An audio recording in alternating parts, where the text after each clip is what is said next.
इस संस्कृत की कक्षा में हम सुभाषितानी यानी कुछ सुभाषितें पढ़ने जा रहे हैं। सुभाषितानी का अर्थ होता है सु यानी अच्छा, भाषितम यानी लिखा गया हो या बोला गया हो। सुभाषितम, सुभाषितम यानी जहाँ पर कुछ अच्छी बातें बोली गई है या लिखी गई है। और सुभाषितानी यानी यहाँ पर बहुत सारी अच्छी बातें हैं और ये बातें हमारे जीवन में ज्ञानवर्धक होती है, जिसके द्वारा हम इन बातों को समझकर अपने जीवन में अपना सकते हैं।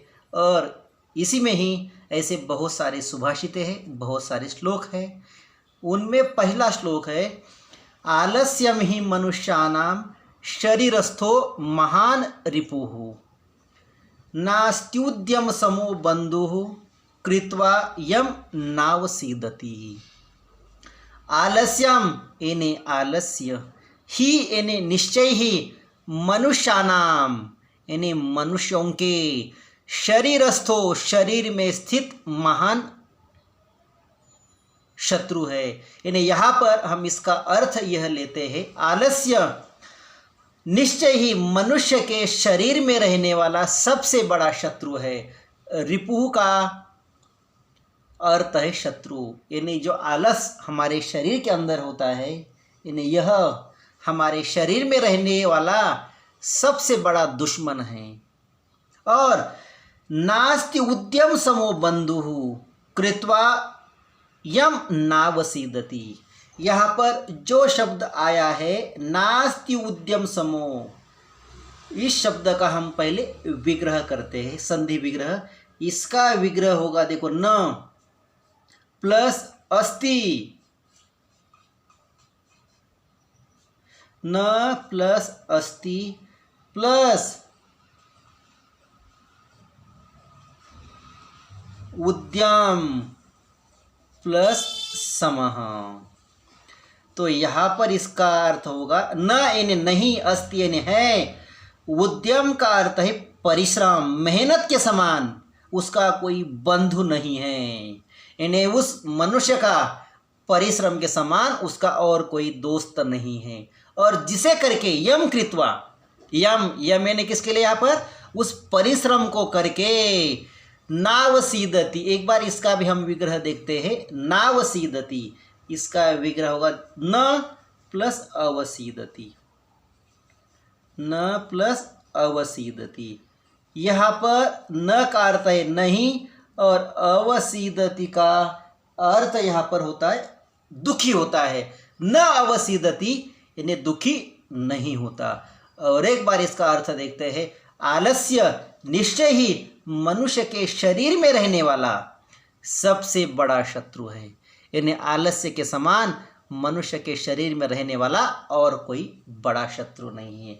और जिसे करके यानी उद्यम को करके, मेहनत को करके, उद्यम समः बंधुः नास्ति, उद्यम यानी मेहनत के समान उस व्यक्ति का और कोई भाई नहीं है।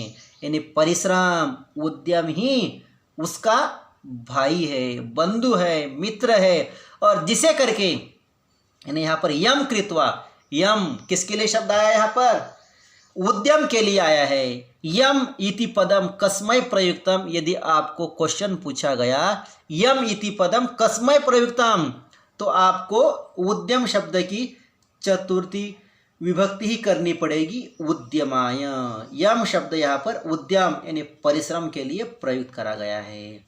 और उस परिश्रम को करके मनुष्य कभी भी दुखी नहीं होता। यहाँ पर हम देखेंगे जैसे यहाँ पर महान और रिपुः, अब यहाँ पर विशेषण विशेष्य है। यहाँ पर देखेंगे रिपुः यानी शत्रु, यहाँ पर यह है विशेष्य और इसका विशेषण है महान, महान रिपुः। यहाँ पर जो शब्द है शरीरस्थो महान, इसका भी विग्रह हम करेंगे। शरीरस्थो महान का विग्रह होगा, देखो, शरीरस्थः, शरीरस्थः प्लस महान, शरीरस्थः महान। शरीर में रहने वाला। अब यहाँ पर कुछ हम क्वेश्चन बनाते हैं। जैसे यहाँ पर आलस्यम ही मनुष्यानाम शरीरस्थो महान रिपुहु। अब यहाँ पर मनुष्यानाम के नीचे अंडरलाइन करके हम यहाँ पर क्वेश्चन बनाएंगे। क्या बनेगा? देखो, मनुष्यानाम षष्ठी विभक्ति यहाँ पर बहुवचन है, तो आपको यहाँ पर किम सर्वनाम पुल्लिंग षष्ठी बहुवचन करना पड़ेगा। क्या करेंगे? आलस्यम ही केशाम शरीरस्थो महान रिपुहु। और यदि कि रिपुहु के नीचे अंडरलाइन करेंगे, यदि क्वेश्चन बनाना है शरीरस्थो महान रिपुहु, तो यहाँ पर आएगा देखो कह, शरीर में रहने वाला महान कौन है? कौन है? यहाँ पर शत्रु है। यहाँ पर आएगा कह, शरीर में रहने वाला महान शत्रु है। यदि यहाँ पर कुछ क्वेश्चन पूछेंगे, अस्माकं महान रिपुः कः अस्ति, अस्माकं महान रिपुः कः अस्ति, यानी हमारा सबसे बड़ा शत्रु कौन सा है? तो इसका यहाँ पर आंसर होगा देखो आलस्यम। अब दूसरा देखेंगे, आलस्यम कुत्र स्थितः अस्ति। देखो यहाँ पर आलस्यम कुत्र स्थितः अस्ति, कुत्र स्थितः, तो उसका कहाँ पर स्थित है? तो शरीर में स्थित है। शरीर स्थितः महान रिपुः अस्ति। और यहाँ पर आगे देखेंगे, जैसे अवसीदति इति क्रियापदस्य कर्तृपदम किम। यहाँ पर देखो अवसीदति, यहाँ पर जो क्रियापद है इसका हमें कर्तृपद बताना है। अवसीदति का यहाँ पर कर्तृपद है, दुखी नहीं होता। कौन दुखी नहीं होता? तो यहाँ पर मानवः, मनुष्य, इसका कर्तृपद हो गया मानवः, मनुष्य, जिसे करके मनुष्य दुखी नहीं होता। किसे करके? मेहनत को करके, परिश्रम को करके मनुष्य दुखी नहीं होता। यहाँ पर हम देखेंगे परिश्रमः इति पदस्य पर्यायपदं किम। परिश्रमः इति पदस्य पर्यायपदं किम। परिश्रम शब्दस्य पर्यायपदम् अस्ति उद्यमः। अस्य पर्यायपदम् उद्यमः।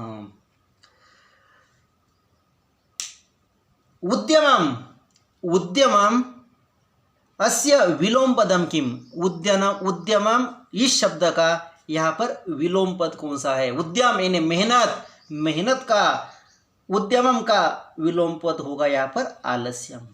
कृत्वा अत्र कः प्रत्यय, कृत्वा अत्र कः प्रत्यय, कृत्वा अत्र त्वा प्रत्यय अस्ति।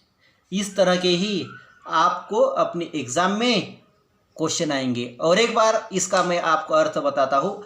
आलस्य मनुष्य के शरीर में रहने वाला सबसे बड़ा शत्रु है, और जिसे करके, किसे करके? मेहनत को करके, परिश्रम को करके, यानी उस परिश्रम के समान उसका और कोई भाई नहीं है। और परिश्रम करके मनुष्य कभी भी दुख नहीं प्राप्त करता है, यानी मनुष्य कभी भी दुख प्राप्त नहीं करेगा।